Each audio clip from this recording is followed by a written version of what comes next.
Hey guys, and welcome back to another episode of my Pennsylvania series. We are on the final episode of Herbivore Grove and the second to last episode for this series. Now, in this episode, basically I've just gone in and I've added all the dinosaurs. We've done all the decorating, gotten all the habitats down, and so this was the final step. So in this episode, I want to go ahead and just talk briefly about the species I picked out, and then we'll kind of wrap it up with some cinematic shots. So, with all that said, I know I had mentioned in the last episode that I was going to do Draco Rex here in this nice center enclosure, and that's what I did. I like Draco Rex. It's a nice little small herbivore and pretty docile. I thought it fit pretty well with the concrete barriers because it's not too big to feel like a security issue, and they've got some really cool color patterns, so I thought it was a great addition for the park. Next up is going to be Minmi. Now, I've never actually done Minmi in any of my builds, but Minmi is a pretty cool little dinosaur. It kind of looks like a little turtle. It's got some decently cool color patterns, nothing like super special, but it's a nice little herbivore. Again, fits well with the concrete barriers because it doesn't really seem like there's going to be much of a security risk with how small these guys are. Alright, next up we've got Stegosaurus. Now, Stegosaurus is probably one of my favorite herbivores. I might put it in the top 5, definitely within the top 10, for sure. I don't know about a full tier list, but it's somewhere in that range. And I love these color patterns. I mean, these stripes look awesome. And I really do like the classic Jurassic Park, The Lost World color pattern as well. I think it looks really cool. And so it's a great addition to the park. Kind of made a nice little foresty enclosure in the back because I know they like trees. And then a nice little open field so the guests can see them, when they want to come out and play. Okay. So for the large multi-herbivore enclosure, I've got 7 species in here. Starting with the biggest, I put in a pair of Dreadnoughtus. I really like the Dominion skin. I think it's a really cool model. Way better than the vanilla version. So I would not do the vanilla version personally. If you guys like it, to each their own. But personally, I don't like the vanilla version, but I do love the Dominion one. So great addition, huge dinosaur, and I didn't want to overwhelm this enclosure because I did want to include a few other sauropods, so that's why I only did a pair. Now I do have a trio of Apatosauruses. I love Apatosaurus. I think it's a cool little dinosaur.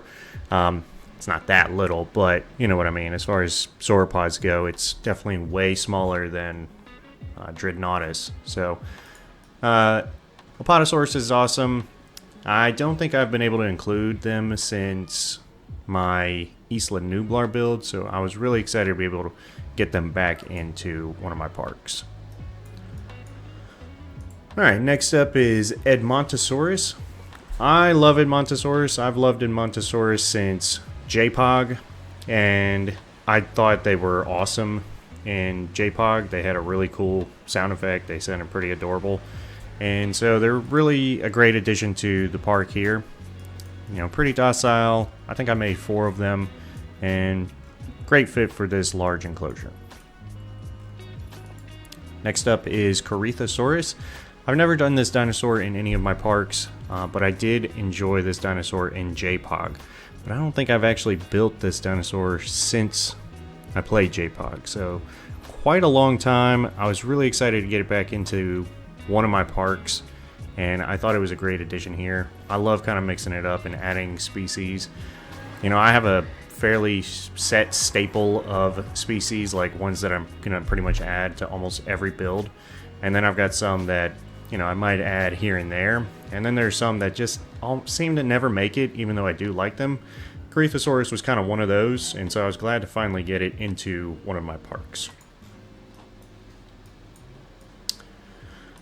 Alright, next up is Styracosaurus. Now, Styracosaurus is my second favorite of the Triceratops type dinosaur.